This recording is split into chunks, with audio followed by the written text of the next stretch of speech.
தேர்தல் ஆணையம் புதிதாக ஒரு அறிவிப்பை வெளியிட்டிருக்கிறது.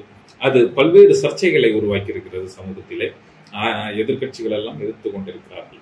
அது என்ன அறிவிப்பு என்றால், தற்சமயம் நடைமுறையில் இருக்கக்கூடிய வாக்காளர் பட்டியல் இனிமேல் செல்லாது, புதிதாக அனைத்தையும் எடுக்க வேண்டும் என்ற ஒரு அறிவிப்பு தான் அது. அதை முதல் கட்டமாக தேர்தல் வர இருக்கிற பீகாரில் அமல்படுத்துவதற்காக தேர்தல் ஆணையம் அறிவித்திருக்கிறது. இதற்கு கடுமையான எதிர்வினைகள் எல்லாம் உருவாயிருக்கிறது. இது குறித்தும் மேற்கொண்டு மகாராஷ்டிரா தேர்தலில், ஏற்கனவே நடைபெற்ற மகாராஷ்டிரா தேர்தலில் பல்வேறு தேர்தல் மோசடிகள் நடைபெற்றதாக எதிர்கட்சிகளும் சமூக ஆர்வலர்களும் தொடர்ச்சியாக குற்றச்சாட்டுகளை எழுப்பி வந்து கொண்டிருக்கிறார்கள்.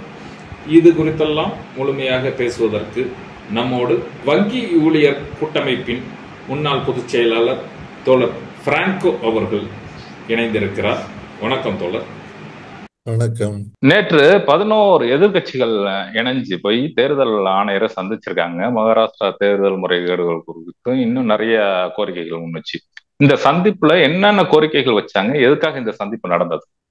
இந்தியா கூட்டணியில் இருக்கக்கூடிய 11 எதிர்கட்சிகள் நேற்று அவசரமாக தேர்தல் ஆணையத்தை சந்தித்து 3 மணி நேரம் விவாதம் நடத்தியிருக்கிறார். இதனுடைய பின்னணி என்னன்னு சொன்னா, ஜூன் 24ஆம் தேதி திடீர்னு தேர்தல் ஆணையம் ஒரு அறிவிப்பை வெளியிட்டது. பீகார் மாநிலத்தில் இன்னும் 3 மாசத்துல தேர்தல் நடக்க போகுது. அந்த தேர்தலுக்காக இப்ப வாக்காளர் பட்டியலை புதிதாக அமைப்பது அப்படின்றது ஸ்பெஷல் ரிவிஷன் சொல்றாங்க. Special intensive revision. அதுல என்ன ஆகும்னு சொன்னா, ஏற்கனவே இருக்கக்கூடிய வாக்காளர் பட்டியல் என்பது செல்லுபடியாகாது.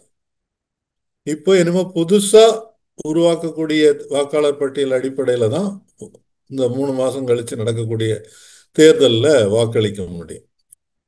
அதுல ஒவ்வொரு தனிநபரும் ஒரு படிவம் ஃபில்அப் பண்ணி கொடுக்கணும்னு சொல்றாங்க. 1 மாசத்துக்குள்ள ஒவ்வொருவரும் அவங்க கையெழுத்து போட்டு இப்போ உள்ள புகைப்படம் ஒட்டி அதோட சேர்த்து அவங்க இந்திய குடியரசுல ஒரு சிட்டிசன் குடிமகனாக இந்திய குடிமகனாக இருக்காங்கன்றதுக்கு சான்றிதழ் கொடுக்கணும்னு சொல்றாங்க. இதுல பல பிரச்சனைகள் வருது. ஒன்று பீகார்ல இருக்கக்கூடிய மக்கள்ல தான் புலம்பெயர்ந்த தொழிலாளர்கள் ரொம்ப அதிகமாக இருக்காங்க. தமிழ்நாட்டிலையும் நீங்க நிறைய பார்க்கலாம், கேரளாவில் பார்க்கலாம், ஆந்திராவில் பார்க்கலாம், தெலுங்கானாவில் பார்க்கலாம்.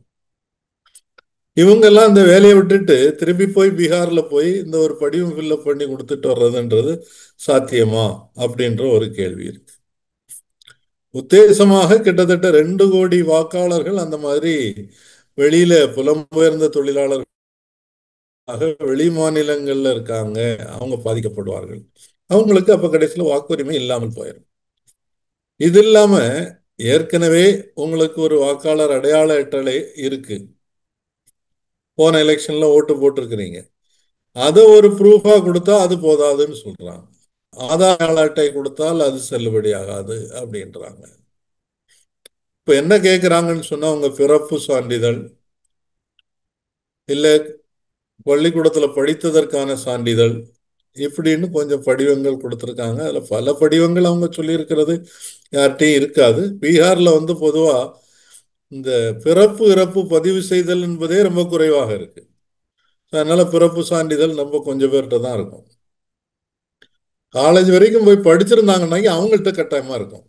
இதுல என்ன பாதிப்பு வரப்போகுதுன்னு சொன்னா, படிக்காத எழுத படிக்க தெரியாத, பீகார்ல தான் எழுத படிக்காத தெரியாதவர்களுடைய சதவீதமும் ரொம்ப கூடுதல். ஏழை மக்கள், தலித் மக்கள், சிறுபான்மையினர் மக்கள், இவங்க எல்லாரையும் விடுபட்டு செய்வதற்கான ஒரு முயற்சி நடக்குதுன்றதான் ஒரு பெரிய கவலையோட பார்க்குறாங்க. இப்போ அவங்க என்ன கேட்டிருக்காங்கன்னு சொன்னா, இந்த 11 கட்சிகளுடைய கூட்டணியிலிருந்து போனவங்க, ஒன்று, இப்போ இதை நடத்த வேண்டாம், இது சரியான தருணம் அல்ல. 22 வருஷத்துக்கு முன்னால 2003 இந்த மாதிரி ஒரு ரிவிஷன் தனியா பண்ணியிருக்கிறாங்க. அப்போ உடனே தேர்தல் இல்லை, போதுமான நேரம் இருந்தது, எல்லாருக்கும் தகவல் கொடுத்து 1 ஆண்டுக்கு மேல் செய்த ஒரு எக்ஸசைஸ். இப்போ இதை நீங்க ஒரு மாசத்துக்குள்ள செய்யறது என்பது சாத்தியம் இல்லை. இதுல நிறைய பேர் விடுபட்டு போவாங்க. அதனால அதை செய்யக்கூடாதுன்றதை கேட்டிருக்காங்க. ரெண்டாவது கேட்கறது அவங்க என்னன்னு சொன்னா, இப்போ குடியரசு தன்னுடைய பிரஜைகள் என்பதற்கான உத்தரவாதத்தை இப்போ கொடுக்கறதுக்கு அப்படி என்ன தேவை வந்துடுச்சு திடீர்னு?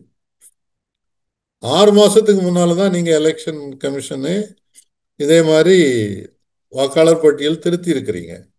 அதுல நிறைய பேர் நீக்கியிருக்காங்க, நிறைய பேர் சேர்த்திருக்கிறாங்க. அப்போ எந்த பிரச்சனையும் வரல. இப்போ திடீர்னு எதுக்கு இந்த ஒரு பிரச்சனை அப்படின்றத கேள்வி கேட்கிறேன்.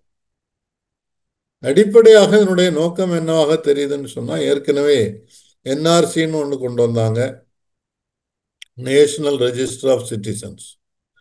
இந்தியாவில் இருக்கக்கூடிய எல்லாருக்கும் அந்த ரெஜிஸ்டர்ல பதிவு செய்யணும் அப்படின்னு சொல்லி அதுக்கு எதிராகத்தான் பெரிய போராட்டங்கள் நடந்தது. அதனால அது இடையில நிறுத்தி வைக்கப்பட்டது. அது செய்ய வேண்டியது தேர்தல் ஆணையம் இல்லை, அது அரசாங்கம் சென்சஸ் எடுக்கும்போது அப்படி செய்யறதா இருந்தா மக்களோட கலந்து பேசி எதிர்கட்சிகளோட பேசி செய்யலாம். ஆனா இப்போ திடீர்னு ஒரு மாசத்துல இதை அவ்வளவு செய்யணுன்றதுக்குள்ள அவசரம் என்ன, அது தேவையில்லை, இப்போ கைவிடுங்கள் அப்படின்றான். மூணாவது, ஒரு மாசத்துக்கு முன்னால கட்சிகளோட ஒரு தேர்தல் ஆணையம் ஒரு கூட்டம் நடத்தி இருக்கு. அப்போ கூட இந்த மாதிரி நாங்க ஒரு ஆலோசனை வச்சிருக்கிறோம், செய்ய போறோம்னு சொல்லல. அப்ப இப்ப இது ஏன் திடீர்னு அப்படி ஒரு ஆலோசனை வந்தது, யாருடைய உத்தரவின் அடிப்படையில் செய்றீங்க அப்படின்றத கேள்வி கேட்கிறாங்க. துரதிர்ஷ்டவசமாக 3 மணி நேர விவாதத்திற்கு பிறகும் தேர்தல் ஆணையம் சொல்லி இருக்கக்கூடிய அறிக்கைகள் வழியாக பார்க்கும்போது இவங்க கேட்ட கேள்விகள் எல்லாத்துக்குமே நாங்க தெளிவாக பதில் சொல்லிட்டோம் அப்படின்றாங்க. எதிர்கட்சிகள் எங்களுக்கு எதிலையுமே தெளிவாக பதில் கொடுக்கவில்லை, அதனால கட்டாயமாக இந்த புதிய வாக்காளர் பட்டியல் தயாரிப்பு என்பது தடுத்து நிறுத்தப்பட வேண்டும்ன்றத வலியுறுத்துறாங்க. தொடர்ந்து அதுக்கான போராட்டங்களும் அறிவிக்க போறதாக தெரியுது. இந்த அரசு எந்த ஒரு திட்டத்தை கொண்டு வரதா இருந்தாலும் அதற்கு ஒரு காரணத்தை சொல்லும். அதாவது சிஏஏ, என்ஆர்சி போன்ற திட்டங்களை கொண்டு வரதுக்கு வெளிநாட்டுகள்லேருந்து, பங்களாதேஷ் போன்ற நாடுகள்லேருந்து நிறைய பேர் ஊடுருவிட்டாங்க. அந்த ஊடுருவெல்லாம் தடுப்பதற்காக இந்த திட்டத்தை கொண்டு வரோம்னு சொல்லியாங்க. அது மாதிரி இப்போ இந்த சூழலில் ஓட்டர் ஐடியோடு ஏற்கனவே ஆதார் கார்டை இணைச்சிட்டாங்க. அப்படி இருக்க சூழலில் ஒன்றுக்கும் மேற்பட்ட ஓட்டர் ஐடிகள், வாக்காளர் எண்கள் ஒரு நபருக்கு இருப்பதற்கான சாத்தியம் இல்லைங்கிறது அரசோட தரப்பு வாதமே இருக்கு. அந்த சூழல்ல இந்த திட்டத்தை கொண்டு வரதுக்கான அடிப்படை நோக்கம் என்ன, இதுக்கு அவர்கள் சொல்லியிருக்கக்கூடிய காரணம் என்ன? தேர்தல் ஆணையம் அதற்கான ஒரு விளக்கத்தை இதுவரை கொடுக்கல.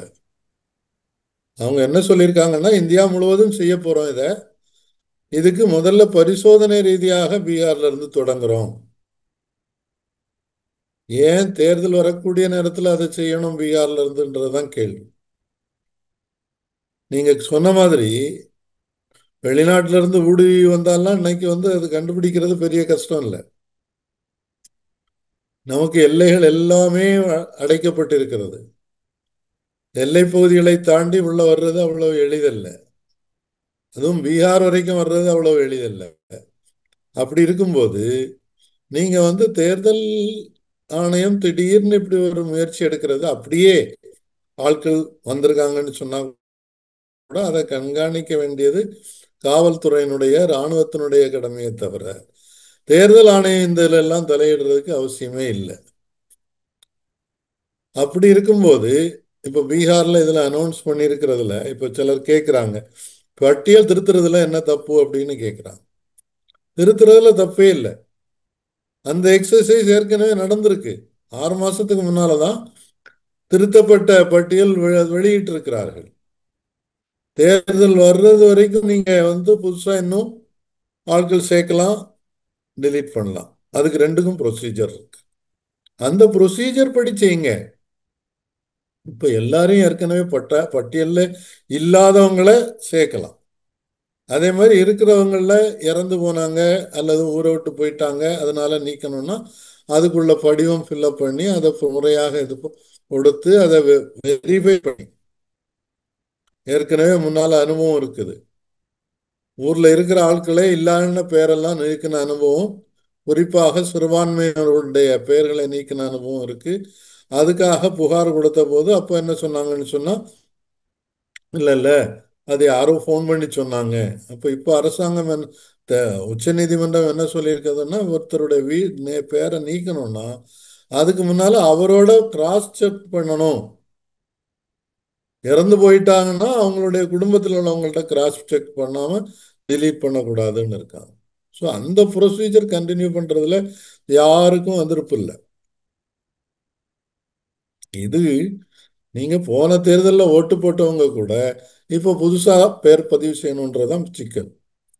நீங்க வாக்காளர் அடையாள அட்டை வச்சிருந்தா கூட போதாது, அதை சான்றிதழா கொடுத்தாது கூட போதாதுன்னு சொல்றாங்க. அப்போ அப்படிப்பட்ட ஒரு திருத்தம் என்பது உள்நோக்கத்தோட இருக்குது. கிட்டத்தட்ட 3 கோடி பேர் இதுல பாதிக்கப்படுவார்கள். வாக்காளர் பட்டியலில் அவங்களுடைய பேர் இல்லாம போவதற்கான ஒரு மிகப்பெரிய ஆபத்து இருக்குதுன்றதுதான் எதிர்க்கட்சிகளும் சொல்லுது, எல்லா விமர்சகர்களும் சொல்றாங்க. இப்படியான ஒரு சூழ்ச்சியோட இந்த திட்டம் வருதுங்கிற ஒரு சந்தேகம் எழுந்திருக்கு. பல்வேறு எதிர்ப்புகள் உருவாயிருக்க சூழல்ல ஏற்கனவே நடந்த மகாராஷ்டிரா தேர்தலில் பல்வேறு முறைகேடுகள் நடைபெற்றதா பல்வேறு குற்றச்சாட்டுகள் எழுதியிருக்கு. குறிப்பாக கடைசி ஒரு 6 மாத காலகட்டங்கள்ல லட்சக்கணக்கான வாக்காளர்கள் வாக்காளர் பட்டியலில் சேர்க்கப்பட்டது. தேர்தல் அன்று கடைசி சில நிமிடங்கள்ல லட்சக்கணக்கான ஓட்டுகள் பதிவானது உட்பட பல்வேறு குற்றச்சாட்டுகள் எழும்பி இருக்கிறது. அது இந்த தேர்தல் வெற்றியே ஒரு களவாடப்பட்ட வெற்றி என்ற ஒரு குற்றச்சாட்டை ராகுல் காந்தி உட்பட பல்வேறு எதிர்கட்சிகள் தெரிவித்திருக்காங்க. இது குறித்து நீங்க என்ன சொல்றீங்க? கடந்த சில காலங்களாக, அதாவது 2024 தேர்தல் காலத்திலிருந்தே வாக்குகளை பற்றி ஏராளமான சந்தேகம், தேர்தல் நேர்மையாக நடக்குதான்றத சந்தேகம் என்பது எழும்பிட்டே இருக்கு. மகாராஷ்டிரா கேட்டீங்க, மகாராஷ்டிராவில் பல தொகுதிகளில் இப்போ முதல்வராக இருக்கக்கூடிய பட்னவிஸோட தொகுதி உட்பட திடீர்னு நிறைய வாக்காளர் எண்ணிக்கை அதிகரித்திருக்கிறது. அது எப்படி சாத்தியம்? நீங்க தேர்தல் அறிவிக்கிறதுக்கும் கொஞ்ச நாளைக்கு முன்னாலேயே டைம் கொடுத்து பட்டியல் திருத்துறீங்க. தேர்தல் நீக்கல் ரெண்டுமே நடக்குது. அதுக்கு பிறகு கடைசி நிமிஷத்துல 1 வாரம் 10 நாளையில ஏராளமான புதிய வாக்காளர்கள் சேர்க்கப்பட்டிருக்கிறார்கள். இது எப்படி சாத்தியம்ன்றது ஒரு கேள்வி. அதோட முக்கியமான ஒரு கேள்வி என்னன்னு சொன்னா, தேர்தல் ஆணையத்துக்கு எவ்வளவு ஓட்டு பதிவாகிறது என்பதை அரை மணிக்கூருக்கு ஒருக்கா ஒவ்வொரு பூத்துல இருந்தும் ரிப்போர்ட் பண்ணிக்கிட்டே இருக்காங்க. இப்போ எல்லாம் எந்திரத்துல, அதனால அத நம்பர் அக்குரேட்டா நீங்க சொல்ல முடியும் எத்தனை பேர் ஓட்டு போட்டிருக்காங்கன்னு சொல்லி. சாயங்காலம் 5:30 மணி தான் கடைசி ஓட்டு போடக்கூடிய நேரம். 5:30 மணிக்கு எவ்வளவு பேர் ஓட்டு போட்டாங்கன்னு ஒரு கணக்கு கொடுக்கறாங்க, தேர்தல் ஆணையம் அறிவிக்கிறது. ஆனால் அடுத்த நாள் வாக்கு எண்ணும் போது 65 லட்சம் வாக்குகள் கூடுதலாக எண்ணப்படுகிறது பல்வேறு தொகுதிகள். அப்ப போட்ட ஓட்டோட என்ன ஓட்டு எப்படி கூடுச்சு? அதுக்கு அவங்க கொடுக்கக்கூடிய பதில் என்னன்னா, இல்ல இல்ல நிறைய பேர் கியூல நின்னாங்க, அவங்க எல்லாம் ஓட்டு போட விட்டோம். அப்போ ஒரு கணக்கு போட்டு பார்த்தா ஒருவருக்கு ஒரு ஓட்டு போட்டுட்டு வெளியில வர்றதுக்கு போய் வெரிஃபிகேஷன், கையெழுத்து போடுறது, போய் ஓட்டு போடுறது, திருப்பி வர்றது, இதுக்கு சராசரி 3 நிமிஷம் ஆகுது. அப்படி 3 நிமிஷம் ஒருத்தருக்குன்னு எடுத்துக்கிட்டோம்னா 5:30 மணிக்கு மேல 65 லட்சம் பேர் ஓட்டு போட்டிருக்காங்கன்னா ராத்திரி 12 மணிக்கு மேல 2 மணி வரைக்கும் ஓட்டு நடந்திருக்கணும். நடக்கல. எல்லா பூத்துகள்லையும் சுத்தி சுத்தி முக்கியமான பூத்துகள்லயாவது பத்திரிகையாளர்கள் இருக்காங்க. 5:30 மணிக்கு மேல இப்படி ஒரு பெரும் கூட்டம் நிக்குதுன்னு சொன்னா அவங்க எல்லா டிவிலையும் பேப்பர்லையும் காட்டியிருப்பாங்க. அது நடக்கல. ஆனா வாக்காளர் எண்ணிக்கை மட்டும் அதிகரித்திருக்கிறது. அப்ப இது எப்படி வந்ததுன்றது ஒரு மிகப்பெரிய கேள்வியாக இருக்கு. அதுலதான் ஏதோ ஒரு மிகப்பெரிய மோசடி நடந்திருக்குதுன்றத ரொம்ப குறிப்பாக சொல்றேன். மூணாவது சில தொகுதிகளில் வாக்கு எண்ணும் போதே பிரச்சனைகள் வந்திருக்குது. நிறைய தொகுதிகளில் அந்த பூத்தில் ஃபார்ம் 17C ஒன்று கொடுக்கணும். அதாவது சாயங்காலம் வரைக்கும் ஓட்டு போட்டவங்க எத்தனைவர்களுடைய எண்ணிக்கைன்றத கரெக்டாக எண்ணிக்கை போட்டு அதில் கையெழுத்து போட்டு தேர்தல் அதிகாரி ஒவ்வொரு பூத் ஏஜென்ட்டுக்கும் கொடுக்கணும். இது நிறைய இடத்துல கொடுக்கல. அதை பகிரங்கமாக வெப்சைட்டில் போடுங்க அப்படின்ன போதும் போடவில்லை. இன்னொன்று, தேர்தல் ஆணையத்தினுடைய உத்தரவுப்படி எல்லா பூத்துலையும் நீங்களும் ஓட்டு போடும்போது பார்த்துருப்பீங்க, உள்ள போகும்போதே வீடியோ கேமரா ஃபிக்ஸ் பண்ணி வச்சிருக்காங்க. அப்போ 5:30 மணிக்கு மேல் இவ்வளவு பேர் நின்று ஓட்டு போட்டிருந்தால் அது ரெக்கார்ட் ஆயிருக்கும்ல. கேமரா வச்சிருக்கிறீங்க, சிசிடிவி கேமராவில் கட்டாயமா ரெக்கார்ட் ஆயிருக்கும். அந்த ரெக்கார்டிங்கை கொடுங்கன்னு சொன்னா இல்ல, அது தர முடியாது அப்படின்னு சொல்லிட்டு கொடுக்கணும்னு உச்ச நீதிமன்றம் சொன்னதுனால அந்த உத்தரவை மாற்றி உச்ச நீதிமன்றத்தினுடைய வலியுறுத்தலை உத்தரவை மீறக்கூடிய அளவில் ஒரு புதிய உத்தரவை தேர்தல் ஆணையமே ஒரு புதிய நியமத்தை வெளியிடுறது. இந்த மாதிரி வீடியோ ஃபுட்டேஜ் எல்லாம் யாருக்கும் கொடுக்க வேண்டியதில்லை, யார் கேட்டாலும் கொடுக்க மாட்டோம் அப்படின்னு. அப்போ அதனால எதிர்கட்சிகள் வைக்கக்கூடிய வாதம் என்னன்னு சொன்னா, இது ஒரு களவாடப்பட்ட தேர்தல். இந்த தேர்தலில் வாக்காளர் எண்ணிக்கையை விட அதிகமான பேர் ஓட்டு போட்டிருக்காங்க. ராகுல் காந்தி கூட சொல்லியிருக்கிறாரு, அங்க இருக்கக்கூடிய மக்கள் தொகையை விட வாக்காளர்கள் 18 வயசுக்கு மேல உள்ளதான் நான் ஓட்டு போட முடியும். அப்போ அந்த மக்கள் தொகையை விட வாக்காளர்களுடைய எண்ணிக்கை கூடுதல் இருக்கு பல இடங்கள்ல அப்படின்னு சொல்லி. அப்போ அது தேர்தல் ஆணையத்திற்கு மேலே இருக்கக்கூடிய நம்பிக்கையை முழுமையாக குலைத்து கொண்டிருக்கிறது. இது ஏற்கனவே எங்க பார்த்தோம், ஹரியானாவிலையும் பார்த்தோம். ஒரே நேரத்தில் 2 மாநிலத்திலையும் தேர்தல் நடந்தது. இன்னொரு பக்கத்தில் பார்த்தீங்கன்னு சொன்னா 2024 தேர்தல், பாராளுமன்ற தேர்தல், அந்த பாராளுமன்ற தேர்தல் ரிப்போர்ட் வந்த உடனேயே 2 பெரிய அமைப்புகள் ஒரு ஆய்வு செய்தன. ஒன்று ஓட் ஃபார் டெமோக்ரஸின்னு சொல்லி மகாராஷ்டிராவை மையமாக கொண்ட முன்னாள் தேர்தல் அதிகாரிகள், IAS அதிகாரிகள் எல்லாம் இருக்கக்கூடிய ஒரு அமைப்பு. அந்த அமைப்பு ஒரு அறிக்கையை வெளியிட்டது. அதே மாதிரி ரொம்ப நாளா தேர்தலை நேர்மையாக நடத்தணும், தேர்தலில் ஊழல் கூடாது என்பதற்காக போராடி கொண்டிருக்கக்கூடிய ஒரு அமைப்பு அசோசியேஷன் ஃபார் டெமோக்ராட்டிக் ரிஃபார்ம்ஸ். உச்ச நீதிமன்றம் வரைக்கும் நிறைய வழக்குகள் போட்டி பலதுல வெற்றியும் சிலதுல தோல்வியும் கண்ட ஒரு அமைப்பு அசோசியேஷன் ஃபார் டெமோக்ராட்டிக் ரிஃபார்ம். 2 பேரும் அந்த தேர்தல் வாக்குகள் வெளியிடப்பட்டதையும் அதனுடைய கடைசி எண்ணிக்கையும் ஆய்வு செய்து கொடுத்த அறிக்கையில பாத்தீங்கன்னு சொன்னா 4,65,00,000 வாக்காளர்கள் கூடுதலாக ஓட்டு போட்டிருக்காங்க. நான் ஏற்கனவே மகாராஷ்டிராவில் சொன்னேன் இல்லையா, அதே மாதிரி சாயங்காலம் 5:30 மணி வரைக்கும் தான் ஓட்டு போடுறதுக்கு டைம் எடுக்குதுன்னும் போது 5:30 மணிக்கு கொடுத்த அறிவிப்புக்கும் அடுத்த நாள் எண்ணின வாக்காளர்களுடைய ஓட்டுகள் சீட்டுகளுடைய எண்ணிக்கைக்கும் 4,65,00,000 வாக்குகள் வித்தியாசம்.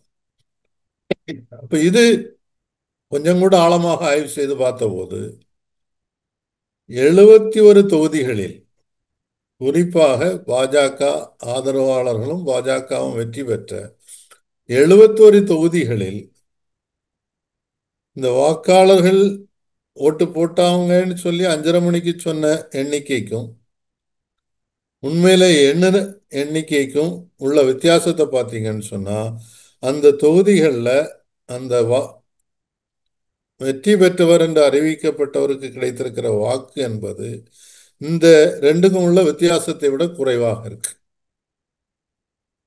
அப்போ அவரை ஜெயிக்க வைக்கிறதுக்காக என்பதற்காகவே ஓட்டு எண்ணிக்கையை அதிகரிக்க செய்திருக்கிறார்கள் என்றதுதான் ஒரு ஆதாரபூர்வமான ஆழமான ஒரு குற்றச்சாட்டு. இது 71 தொகுதியில இந்த மாதிரி நடந்திருக்குதுன்னு சொல்லும் போது இந்தியா கூட்டணி சொல்ற மாதிரி இந்த பாஜக தலைமையிலான கூட்டணி என்பது இன்னைக்கு ஆட்சியில் இருக்கிறதுக்கு தகுதி இல்லை, அவங்களுக்கு உண்மையான வெற்றி கிடைக்கல அப்படின்றதான் சுட்டி காட்டுறாங்க. ஸோ அந்த விதத்தில் பார்க்கும்போது இன்னைக்கு கொஞ்சம் கொஞ்சமாக நம்பிக்கை என்பது தேர்தல் ஆணையம் மேல இழந்து கொண்டே வருகிறார்கள் மக்கள் என்பதை கவலையோட பார்க்க வேண்டியது. மகாராஷ்டிரா தேர்தலில் இப்படியான குற்றச்சாட்டுகள் எழுந்திருக்கக்கூடிய சூழல்ல ஏற்கனவே 2024 நாடாளுமன்ற தேர்தலையும் இதே மாதிரியான குற்றச்சாட்டுகள் எழும்புகிறது. நிறைய முறைகேடுகள் நடைபெற்றதாக வெளியுலகத்துக்கு தெரிந்தது. அப்படியான சூழல்ல இந்த முறைகேடுகள் குறித்து நீதிமன்றத்தில் போடப்பட்ட பொதுநல வழக்கை நீதிபதிகள் இது கோர்ட்டோட நேரத்தை வீணடிக்குதுன்னு சொல்லி சாதாரணமாக புறங்கையால் தள்ளி நிராகரிச்சிருக்காங்க. இப்படியான சூழலை இந்த கட்டமைப்பு ரீதியா எல்லாரும் சேர்ந்து செய்வது போன்ற ஒரு தோற்றம் அளிக்கக்கூடிய இந்த சூழலை பத்தி என்ன நினைக்கிறீங்க? அதாவது இன்னைக்கு இந்தியாவினுடைய ஜனநாயகத்தை நிலைநாட்ட வேண்டிய பல்வேறு அமைப்புகள் ஆளுங்கட்சியினுடைய அதிகாரத்துக்கு உட்பட்டவைகளாக அவங்க சொல்லக்கூடியதை அப்படியே கேட்டு நடப்புவதாக மாறியிருக்கிறது என்றுதான் கவலை. அதுல ஒண்ணு தேர்தல் ஆணையம். தேர்தல் ஆணையத்துல தேர்தல் ஆணையர்களாக யாரை நியமிக்கிறதுன்றதுலயே முன்னால இருந்த விதியை மாற்றி, முன்னால என்ன இருந்தது? பிரதமர், எதிர்கட்சி தலைவர், உச்ச நீதிமன்ற நீதிபதி, 3 பேர் இறுதியாக தேர்தல் ஆணையரை தேர்ந்தெடுக்கக்கூடிய குழுவில் இருந்து அதை இறுதிப்படுத்துவாங்க. இப்ப என்ன பண்ணிட்டாங்க? உச்ச நீதிமன்ற நீதிபதி அவர்தான் நேர்மையாக கொஞ்சம் நடுநிலையாளராக இருப்பார்கள் என்ற நம்பிக்கையில உருவாக்கப்பட்ட ஒரு விதி, அவரை நீக்கிட்டாங்க. அதுக்கு பதிலாக என்ன சொல்றாங்க? பிரதமர் நியமிக்கக்கூடிய ஒரு அமைச்சரும். இப்ப யாரை நியமிச்சிருக்காங்க? உள்துறை அமைச்சர். ஸோ அப்போ தேர்தல் ஆணையத்தில் தேர்தல் ஆணையர்களாக புதிதாக யாரை தேர்ந்தெடுப்பது என்பது முழுக்க முழுக்க இன்னைக்கு அரசாங்கத்தினுடைய கட்டுப்பாட்டில் ஆயிடுச்சு. எதிர்கட்சி தலைவர் 3வது நபர், அவர் சொன்னாலும் கேட்கறது இல்லை. அதனால அது மெஜாரிட்டி ஒப்பீனியன் தானே. 3க்கு 2 போது உள்துறை அமைச்சரும் பிரதமரும் சொல்றதுதான் இறுதி. அதனாலதான் இப்ப பாத்தீங்கன்னா எல்லாம் அவங்களுடைய ரொம்ப நம்பிக்கையாளர்களாக அவங்க சொல்றதெல்லாம் கேட்கிறவங்க எல்லாம் தேர்தல் ஆணையர்களாக 3 பேர் இருக்காங்க. ஒன்று, முன்னால டிஎன் சேஷன் இருக்கும்போது ஒரே ஒரு தேர்தல் ஆணையர் தான். அப்போ அவர் எவ்வளவு மாற்றங்களை கொண்டு வந்தாருன்றதை நம்ம கண்கூடாக பார்த்துருக்கோம். 2வது, தேர்தல் ஆணையத்திற்குல முறைகேடுகள் வந்தா நம்ம யார்கிட்ட போறது? இறுதி ஒரு கோரிக்கையாக போறது தான் நம்ம தேர்தல் ஆணையத்துல மேல குற்றச்சாட்டு இருக்கும்போது உச்ச நீதிமன்றம் மட்டும்தான்.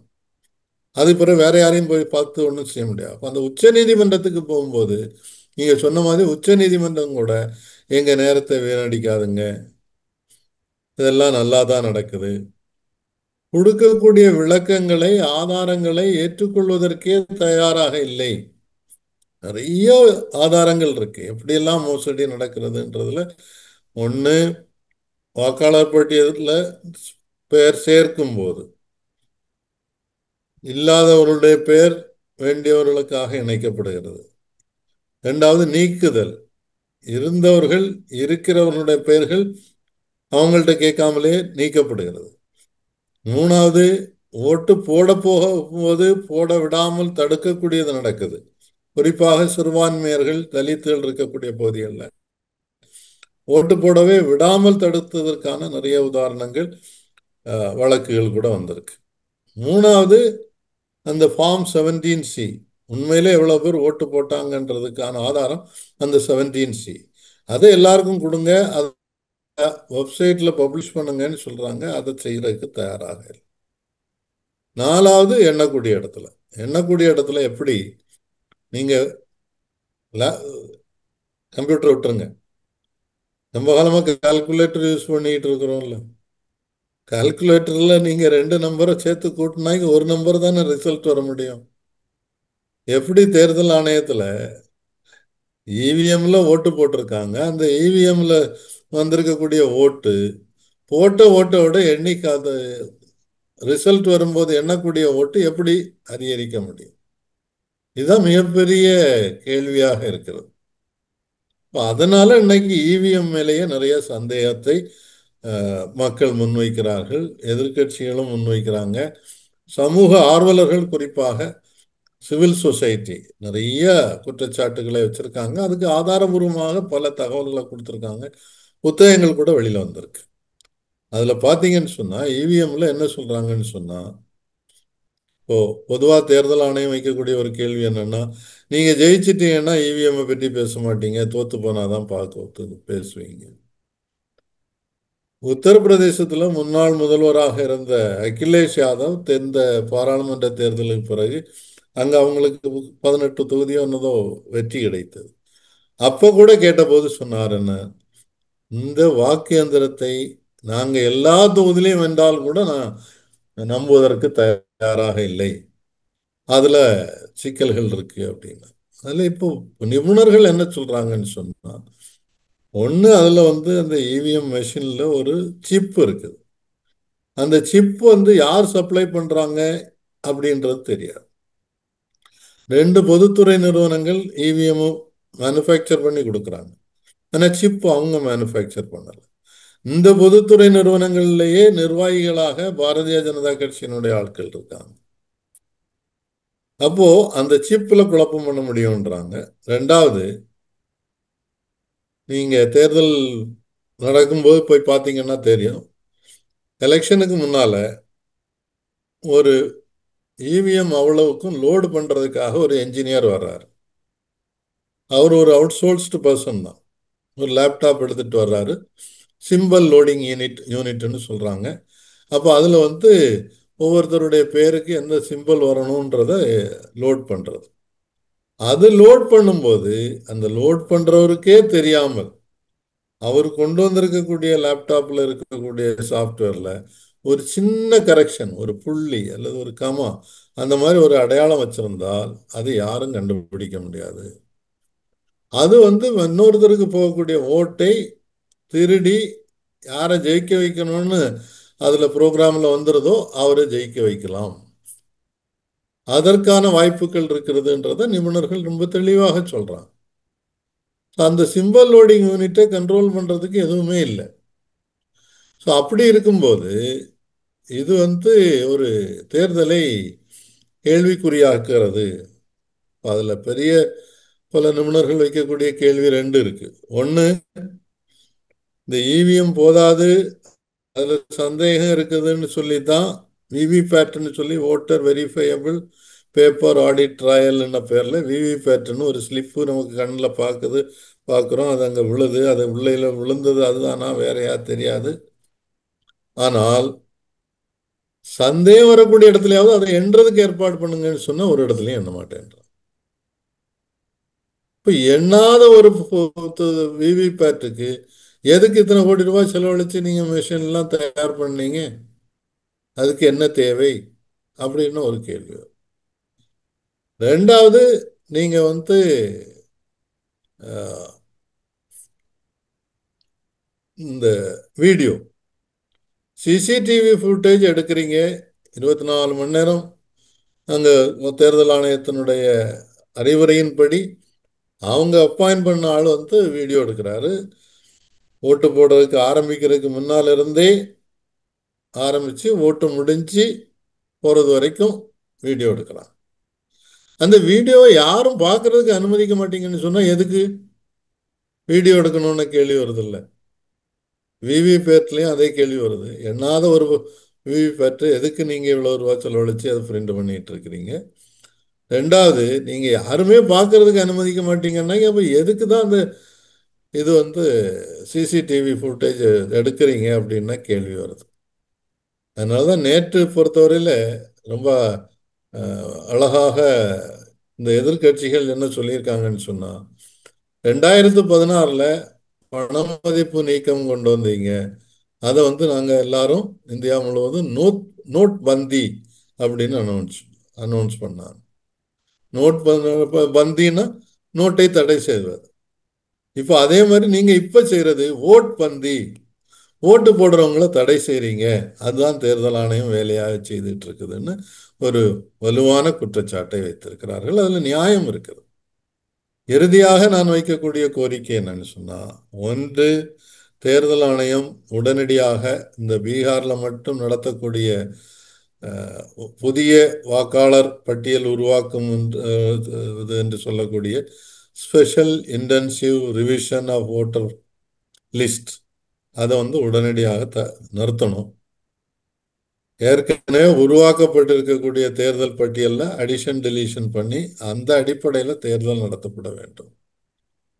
ரெண்டாவது, நிபுணர்கள் சொல்லக்கூடிய குரல்களை கேட்கணும், அதற்கு விளக்கம் கொடுக்கணும். அமெரிக்காவில் இருக்கக்கூடிய நேஷனல் செக்யூரிட்டி அட்வைசர் சொல்றாங்க இவிஎம் கேன் பி ஹேக்ட் அப்படின்னு சொல்லி. அதுக்கு உடனே இங்க இருக்கக்கூடிய தேர்தல் இல்லை அப்படி இல்லை அப்படின்றாங்க. வளர்ந்த நாடுகள் பல நாடுகள்ல இவிஎம் கைவிட்டாச்சு. அமெரிக்கா உட்பட சில இடங்கள்ல பயன்படுத்துறாங்க, பெரும்பாலான இடங்கள்ல பயன்படுத்தல. பிரான்ஸ்ல, ஜெர்மனில தேர்தல் வாக்குச்சீட்டு அடிப்படையில் தான் தேர்தல் நடக்குது. ஏன் இந்தியாவில் அதை கொண்டு வர முடியாது அப்படின்றத பரிசீலிக்க வேண்டும். சிம்பிளா சொல்லக்கூடிய ஒரு பதில் என்னன்னு சொன்னா, இல்ல முன்னால எவ்வளவு பேர் ஓட்டுப்பெட்டியை தூக்கிட்டு போயிட்டாங்க, இப்பவும் ஓட்டுப்பெட்டியை தூக்கிட்டு போகணும்னா போகலாம். இப்போ ஆனா நீங்க நிறைய காவல்துறை வச்சிருக்கிறீங்க, எல்லை பாதுகாப்பு படையை வச்சிருக்கிறீங்க, இவங்க எல்லாரும் கண்காணிக்கிறாங்க, இதுக்கு மேல எல்லா இடத்துலயும் சிசிடிவி வச்சிருக்கிறீங்க. அதனால முன்னாலே மாதிரி மோசடி செய்யறதோ, எல்லாரும் ஒரே கட்சியில உள்ளவங்க உள்ள போட்டுக்கிட்டு போறதோ அதெல்லாம் சாத்தியம் இல்லை. இப்ப இருக்கக்கூடிய தொழில்நுட்பங்களுக்கு ஏற்ற மக்கள் கோரிக்கையின் அடிப்படையில் தேர்தல் முறையை மாற்றி அமைக்க வேண்டும். தேவைப்பட்டால் வாக்குச்சீட்டை மீண்டும் பயன்படுத்துவதில் தவறில்லை, அதனால ஒன்றும் பெரிய நஷ்டம் வந்துட போறதில்லை அப்படின்றதான் என்னுடைய தாழ்மையான வேண்டுகோளாக தேர்தல் ஆணையத்திடம் வைக்கின்றேன். தேர்தல் ஆணையம் ஒரு நேர்மையான அமைப்பு என்று இருந்த மதிப்பு என்பது இப்போ கொஞ்சம் கொஞ்சமா குறைஞ்சு போயிட்டு இருக்குது. அதனால ரொம்ப உடனடியாக விழித்து கொண்டு ஆவணம் செய்ய வேண்டும் என்பதை தாழ்மையான வேண்டுகோளாக வைக்கிறேன். நன்றி, வணக்கம். தோழர் பல்வேறு குற்றச்சாட்டுகளை முன் வச்சாங்க. அதாவது இந்த இவி பேடு, இந்த இவிஎம் மிஷின் மேற்கொண்டு தேர்தல் ஆணையம் உட்பட எல்லாத்து மேலையும் நம்பகமற்ற தன்மை உருவாயிருக்கு. அமெரிக்காவோட செக்யூரிட்டி ஆபீசர் சொன்னது கூட சொன்னாங்க. உலகத்துல இன்னைக்கு மிகப்பெரிய முதலாளியாக விளங்கக்கூடிய எலான் மஸ்க் கூட சொல்லியிருக்காரு போன வாரம், இந்த தேர்தல் இவிஎம் மிஷினை நம்ப முடியாது, ஹேக் பண்ண முடியும்னுட்டு உறுதியா சொல்லியிருக்காரு. டெக்னாலஜில ரொம்ப முன்னேறி போயிருக்கக்கூடிய முதலாளி. அப்படி இருக்க சூழல்ல மகாராஷ்டிரா தேர்தல்ல கடைசி நேரத்துல லட்சக்கணக்கான ஓட்டுகள் சேர்க்கப்பட்டதும், கடைசி நேரத்துல ஓட்டுகள் வாக்காளர்கள் சேர்க்கப்பட்டதும், கடைசி நேரத்துல லட்சக்கணக்கான ஓட்டுகள் பதியப்பட்டது. இதை தேர்தல் ஆணையம் ஏற்றுக்கொள்ள மறுப்பது, கூடுதலாக உச்ச நீதிமன்றம் வரை சென்றாலும் நீதி கிடைக்காமல் அதற்கு அது ஒரு நேர விரயம் என்று உதாசனப்படுத்தி தூக்கி எறிகிறதுங்கிறது ஒட்டுமொத்தமாக இந்த இந்திய கட்டமைப்பில் இருக்கக்கூடிய அனைத்து விதமான அதிகார மட்டங்கள் மீதும் மக்களுக்கு ஒரு அவநம்பிக்கை உருவாக்குகிறது. எதிர்கட்சிகள் உட்பட பல்வேறு இந்த சமூகத்தில் சமூக நலனுக்காக பணியாற்றக்கூடிய பல்வேறு நபர்களுக்கு இந்த கட்டமைப்பு, ஒட்டுமொத்த கட்டமைப்பு மீதும் ஒரு அவநம்பிக்கையை உருவாகிறது. இதே அவநம்பிக்கையோடு இந்த இந்திய கட்டமைப்பு நகருமானால் கூடிய சீக்கிரத்தில் ஒரு மக்களுக்கு மிகப்பெரிய பேரிடராக இது ஒரு ஹிட்லரின் ஆட்சி போன்று ஒரு ஒரு பாசிச கட்டமைப்பு உருவாவதற்கான அனைத்து விதமான தகுதியோடு இது முன்னேறி சென்று கொண்டிருக்கிறது என்பதுதான் நாம் பார்க்க முடிகிறது. இதை களைவதற்கு என்ன செய்ய போகிறோம்? இது சமூக ஆர்வலர்கள், எதிர்கட்சிகள், பல்வேறு இங்க மக்கள் இந்த ஜனநாயகத்தை, இந்த உலகத்தில் மிகப்பெரிய ஜனநாயக நாடு என்று சொல்கிறார்கள். இப்ப இந்த நாட்டிற்கு இப்படி ஒரு பேரிடர் வரும்போது இங்கு இருக்கக்கூடிய ஜனநாயக ஆற்றல்கள், ஜனநாயகத்தை விரும்பக்கூடிய சக்திகள் அனைவரும் ஒன்றிணைந்து இதை களைவதற்கான வழிகளை நாம் மேற்கொள்ள வேண்டும் என்று கூறி மக்கள் முன்னணி சார்பாக நன்றியை தெரிவித்துக் கொள்கிறோம். தோழருக்கு நன்றி. நன்றி, வணக்கம்.